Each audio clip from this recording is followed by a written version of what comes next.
Assalamu alaikum wa rahmatullahi wa barakatuh. Il existe des moments dans la vie où tout semble calme, mais en réalité, quelque chose d'immense est en préparation. Tu regardes ta vie et tu te demandes peut-être « Pourquoi suis-je encore seul ? Pourquoi les chemins se ferment-ils les uns après les autres ?» Mais as-tu déjà pensé que ce silence pourrait être un signe ? Allah dit « Il se peut que vous détestiez une chose, alors qu'elle est un bien pour vous. » Al-Baqarah 2:216. Et si ce retard n'était pas un refus, mais une préparation?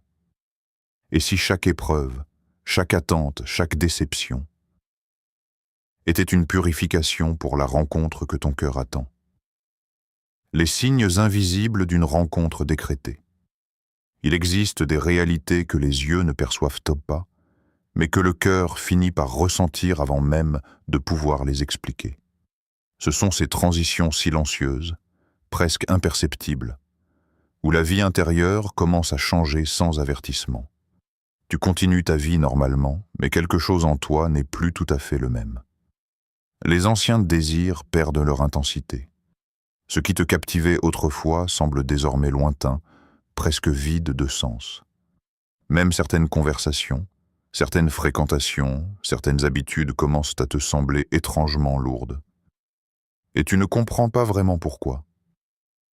C'est ici que beaucoup se trompent. Ils pensent que ce changement est une perte, une fatigue, une confusion. Mais dans la perspective du destin, ce type de transformation intérieure n'est jamais neutre. Il est possible qu'Allah soit en train de réorganiser ton cœur avant de réorganiser ta vie. Tu ne deviens pas simplement différent.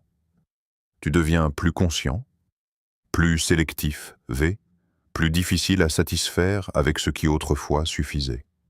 Comme si ton âme refusait désormais les attachements faibles, les relations instables, les intentions floues. Et cela n'est pas un hasard. Le prophète Mohammed, que la paix et le salut d'Allah soient sur lui, a dit « Les affaires du croyant sont étonnantes, tout est bien pour lui. » Muslim. Même ce que tu ne comprends pas encore peut contenir un bien immense. Même ce que tu vis comme un vide peut être une préparation, car parfois, Allah ne remplit pas immédiatement ton cœur. Il le purifie d'abord.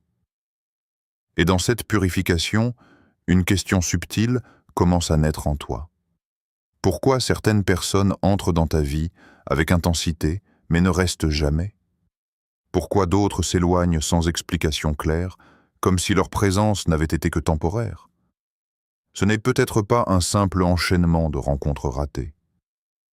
Peut-être que ce sont des chemins qui se ferment volontairement pour t'éviter de t'attacher à ce qui n'était pas destiné à durer.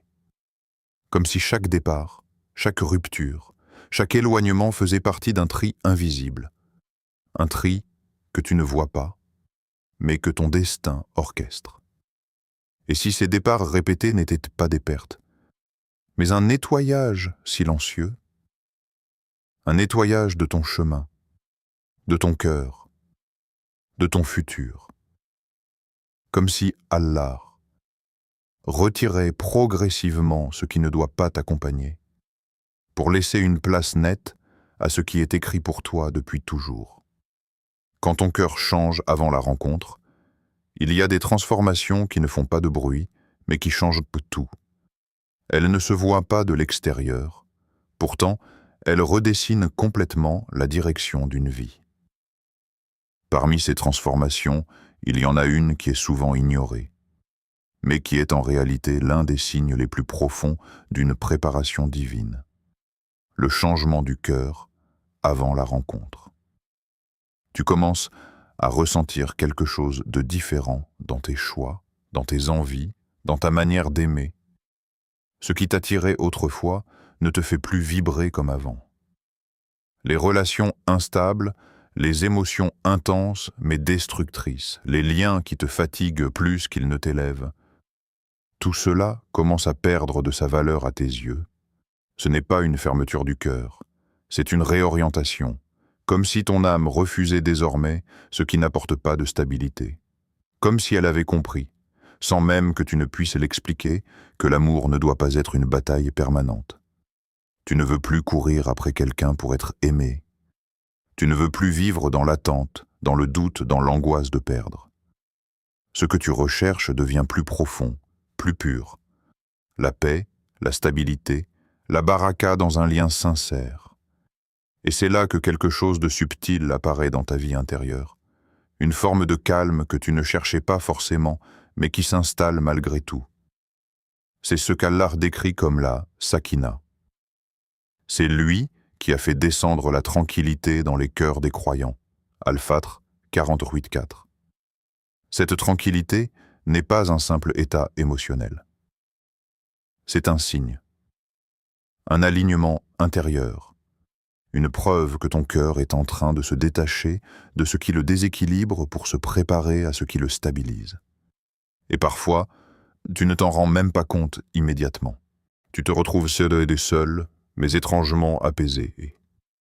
Tu n'es pas encore dans la relation que tu espères, mais tu ne ressens plus le même vide qu'avant. Comme si quelque chose en toi avait appris à respirer autrement. Et une question commence alors à émerger doucement, presque silencieusement. Et si cette sérénité dans la solitude n'était pas un manque, mais une étape? Parce que celui ou celle qu'Allah t'a destiné ne viendra pas bouleverser cette paix fragile. Il ou elle ne sera pas envoyé pour créer le chaos dans ton cœur, mais pour s'y intégrer avec équilibre. Alors une dernière réflexion s'impose, sans forcer la réponse. Est-ce que ton cœur est encore en train de chercher l'intensité des émotions? Ou est-il en train de s'ouvrir à la profondeur de la sérénité? Les portes qui se ferment sont une protection. Il y a des moments dans la vie où tout semble s'effondrer sans logique apparente. Une relation qui paraissait prometteuse s'arrête brutalement. Un engagement espéré ne se concrétise jamais. Une personne à laquelle tu tenais profondément s'éloigne sans donner de véritables explications. Et dans ces instants, une douleur silencieuse s'installe, parfois difficile à nommer, mais bien réelle. Tu te retrouves face à des questions qui tournent en boucle dans ton esprit. Pourquoi maintenant? Pourquoi moi? Qu'est-ce que j'ai fait de mal? Et souvent, la réponse ne vient pas immédiatement, ce qui rend l'épreuve encore plus lourde à porter. Mais dans une perspective plus profonde, celle du décret divin, tout ce qui se ferme n'est pas forcément une perte. Ce que tu vis comme une rupture peut parfois être une protection que tu ne comprends pas encore. Allah dit, peut-être que vous aimez une chose alors qu'elle est si mauvaise pour vous. Al-Baqarah 2.216. Ce verset change complètement la lecture des événements. Il te pousse à revoir ce que tu appelles perte. Parce que ce que tu perds, selon ta perception immédiate, n'est pas forcément ce qui était bon pour ton avenir réel. Il existe des décisions divines qui empêchent ce que ton cœur désirait, non pas pour le briser, mais pour le préserver. Et si, dans certains cas, ce que tu as voulu avec insistance avait été accordé sans sagesse divine? Et si cette relation qui t'échappe aujourd'hui avait continué sans obstacle? Où serais-tu aujourd'hui? Dans quelle stabilité spirituelle? Dans quelle proximité avec Allah? Parfois, une relation semble belle au début, mais elle te détourne progressivement de ton équilibre intérieur. Elle t'éloigne doucement de ta sérénité, de ta foi, de ton recentrage. Et tu ne t'en rends compte qu'après coup. C'est là que la sagesse divine prend une dimension que l'esprit humain ne saisit pas toujours sur le moment. Allah ne retire pas ce qui est bon pour te punir. Il retire parfois ce qui te distrait de ton bien réel. Il ferme certaines portes non pas pour t'isoler, mais pour éviter que tu t'engages sur un chemin qui ne t'est pas destiné. Et même si sur le moment tu ressens un vide, une incompréhension ou une douleur, il est possible que cette fermeture soit en réalité une forme de miséricorde invisible. Une protection que tu ne vois pas encore, mais qui te concerne profondément. Quand Allah décide, tout s'aligne. Il arrive un moment dans la vie où tout ce que tu as compris, tout ce que tu as attendu, tout ce que tu as traversé commence à prendre un sens que tu ne voyais pas auparavant. Ce moment n'est pas bruyant. Il ne vient pas avec des signes spectaculaires. Il arrive souvent dans une forme de simplicité troublante, presque silencieuse. C'est le moment où Allah Jalla Jalaluhu décide que le temps est c'est venu. Et à partir de cet instant, quelque chose change dans la réalité elle-même. Les choses qui semblaient bloquées depuis longtemps commencent à se débloquer sans effort. Les situations qui paraissaient complexes deviennent étonnamment simples. Les portes que tu pensais fermées s'ouvrent d'une manière que tu n'aurais jamais pu prévoir. Ce n'est plus une lutte. Ce n'est plus une course. Ce n'est plus une pression constante pour faire avancer les choses. C'est une fluidité. Comme si tout ce qui était dispersé commence soudainement à s'aligner. Les circonstances, les rencontres, les décisions, tout prend une direction cohérente, comme si cela avait toujours été prévu ainsi, mais que tu n'étais pas encore arrivé au bon moment pour le voir. Allah dit, quand il décrète une chose, il dit seulement « soit » et elle est.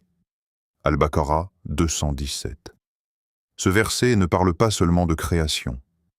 Il parle aussi de basculement. De ce moment précis où ce qui était retardé devient réalité, où ce qui était éloigné devient proche, où ce qui semblait impossible cesse de l'être.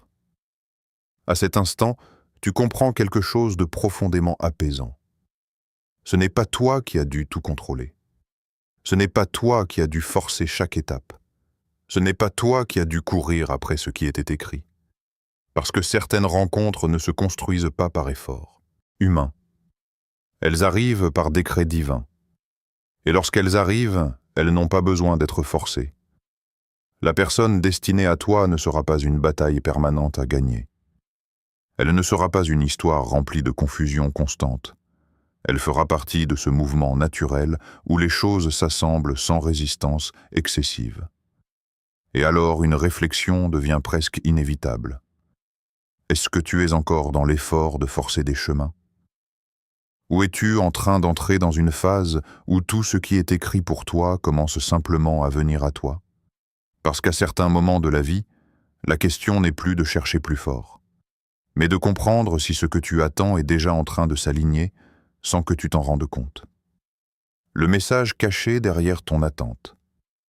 Il existe des vérités que l'on ne comprend pas dans l'instant, mais que le temps finit toujours par révéler avec une clarté étonnante.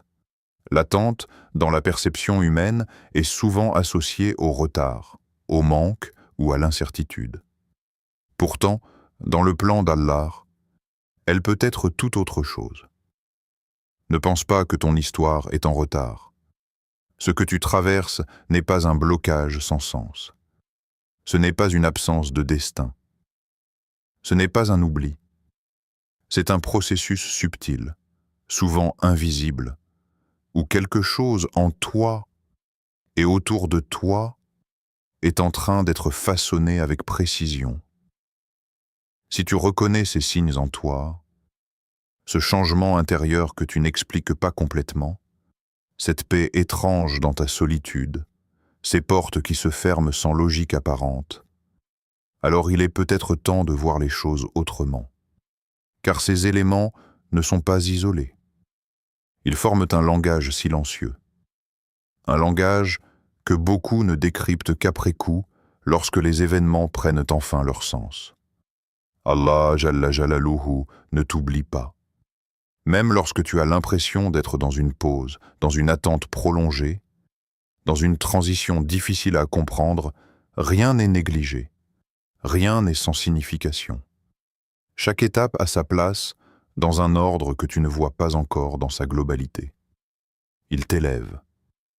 Parfois, cette élévation ne ressemble pas à ce que l'on attend. Elle ne ressemble pas à une accélération de vie, ni à une succession de réussites visibles. Elle peut passer par le silence, par la distance, par la fermeture de certaines voies, mais en réalité, elle travaille en profondeur sur ce que tu deviendras capable de recevoir. Il te prépare. Et cette préparation ne concerne pas uniquement la rencontre elle-même, mais aussi la personne que tu deviens pour cette rencontre. Car ce qui est destiné à toi ne s'aligne pas seulement avec ton désir, mais avec ta maturité intérieure.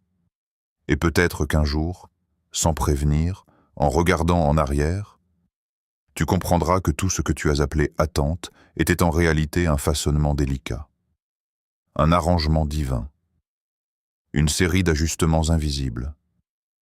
Et tu réaliseras alors que ce qui semblait être un délai était en vérité l'un des plus beaux préparatifs de ta vie.